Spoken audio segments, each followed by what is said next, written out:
Hi, I'm Guy, and this is Vuforia video number 6. In this video, we'll be showing you guys how to drive a robot like this one from, say, the beginning wall, so in this case blue, over to the beacon and line yourself up, just using Vuforia and encoders. We limited the sensors basically to the camera and encoders, just so everyone can use this program. That said, there are many things you can customize about this program to use other sensors, such as we drive over here, we use Vuforia to figure out the robot's angle on the field. You can use an IMU instead. That's just an example. It's up to you.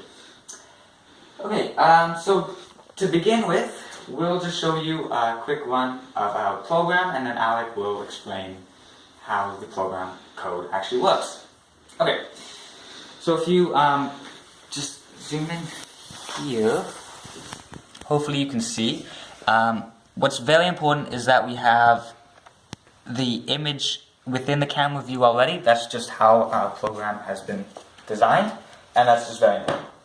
It doesn't matter really where the image is in the camera view, just as long as it is. Anyway, now we can play. So once it's stopped here, it's now analyzing the beacon configuration.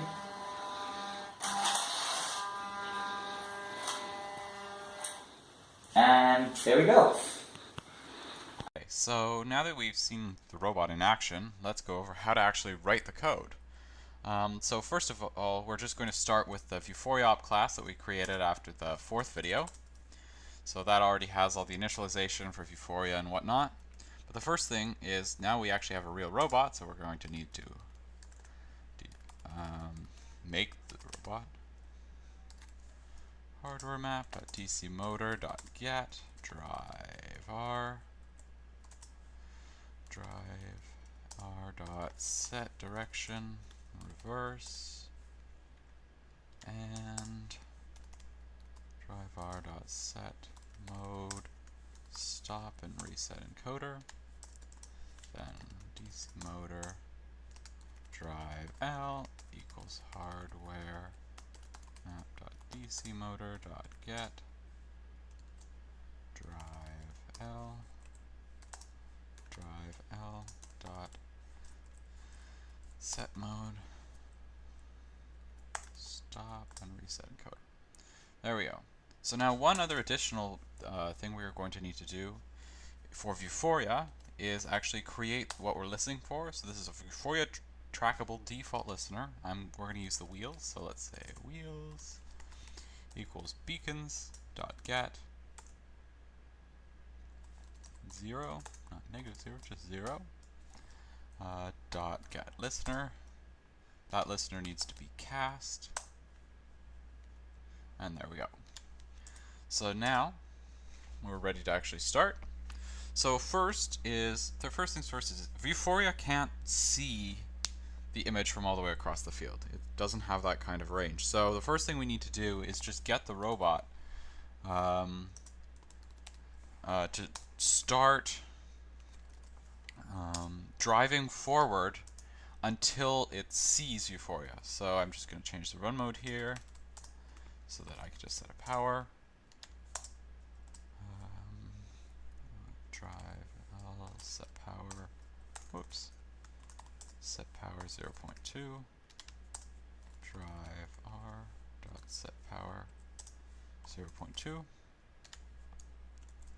While op mode is active. And wheels dot get RawPose equals null.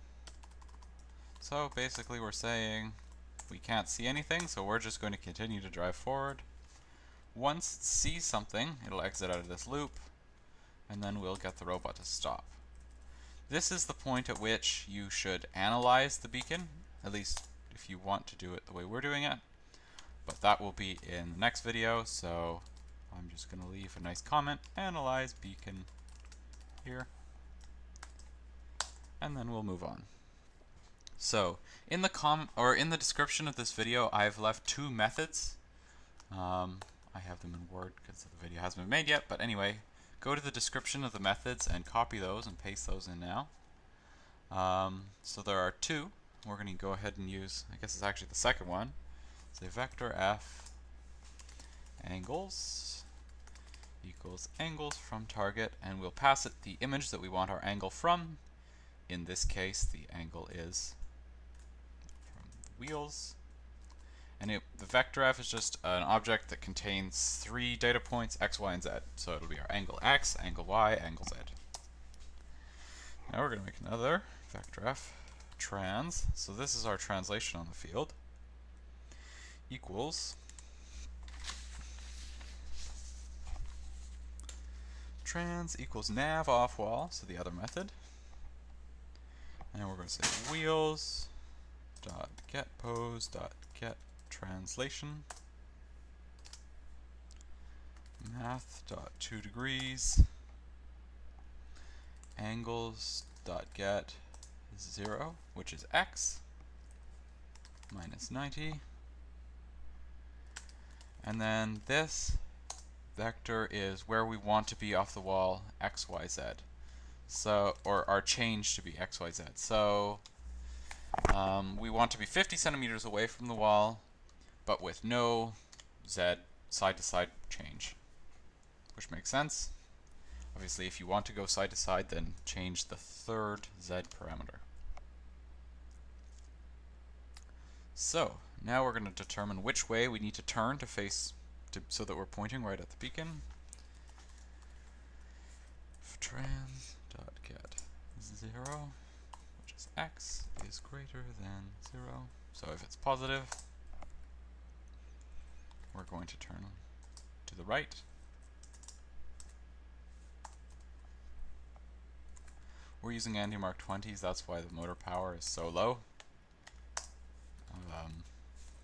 Yeah.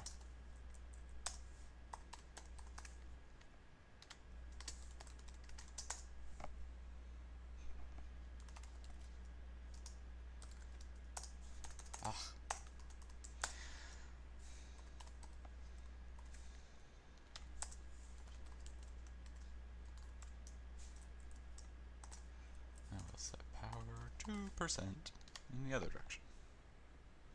Okay, now we're going to go ahead, and so this is while we're turning, we're going to update basically how much we need to continue to move, as long as we can still see VuforiaTrackableDefaultListener does not equal null. Then we shall update trans navOffWall, and it's just going to be the exact same as it was above, so I'm just going to copy and paste it. And there we go. And then we should idle, just so that we don't have any super fast while loops that go out of control, because that would be bad. Mode is active, and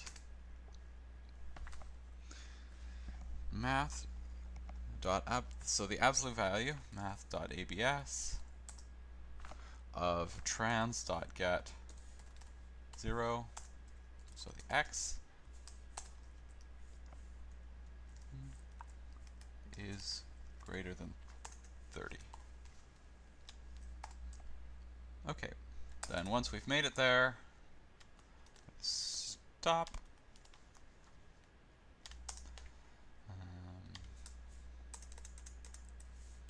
0, 0. Okay, so now we'll stop. The next thing to do is use the encoders to drive forward the distance so that we're in front of the beacon. So let's just switch the run mode. Run to position. And we'll do the same for the right side. Set mode, run to position. Then we're going to set the target position.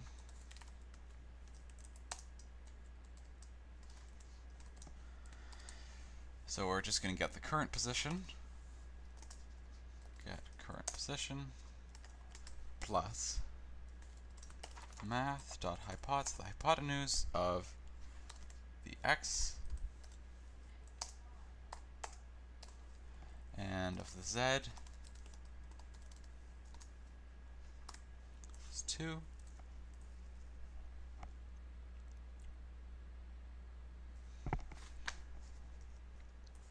going to add 150. I'm adding 150.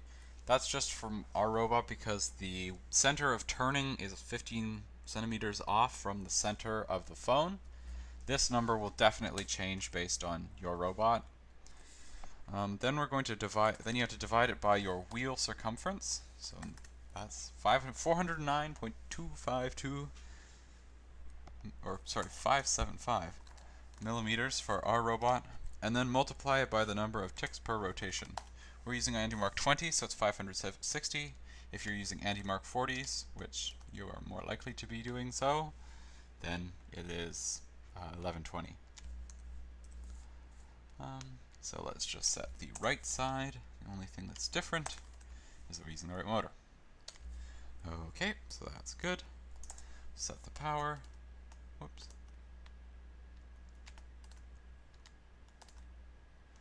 And not 0, 0.3, 0.3.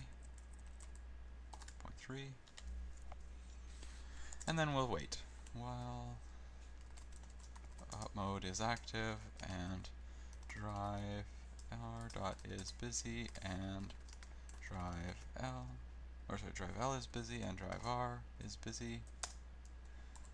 We will just wait. Then once they're no longer busy, we'll just stop them. Okay, so that's all good. Well and good. Now we are going to need, now we're in front of the beacon but at the wrong angle, so we need to turn again until we're pointing right at the wall, perpendicular to the wall. So we will set the run mode again to run using encoder, which we did up here, so I'm just going to copy it.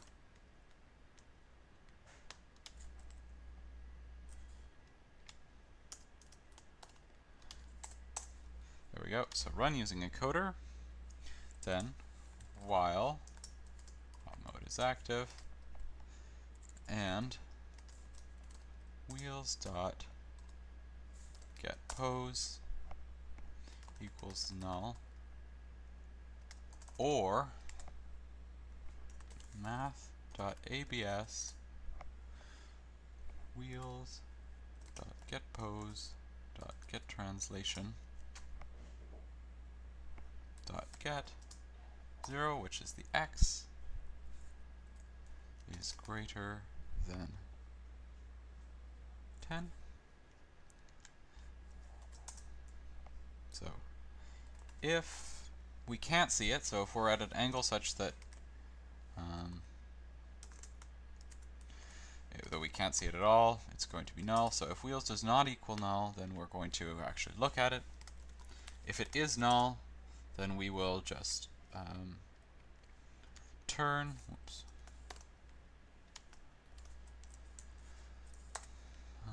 We are going to turn to the right, or yes, the right.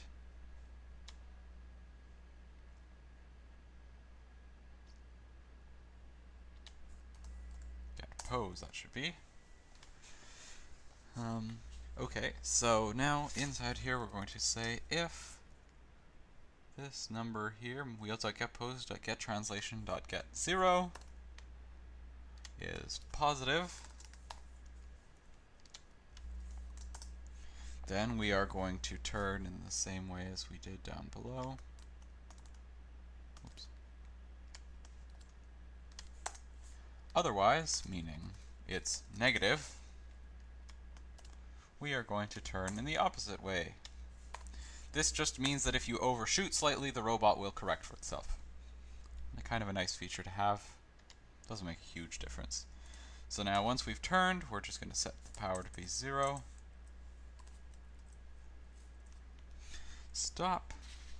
And there we go. So now the robot is done and it's facing towards the wall. And why is Android Studio... Oh. I missed a semicolon?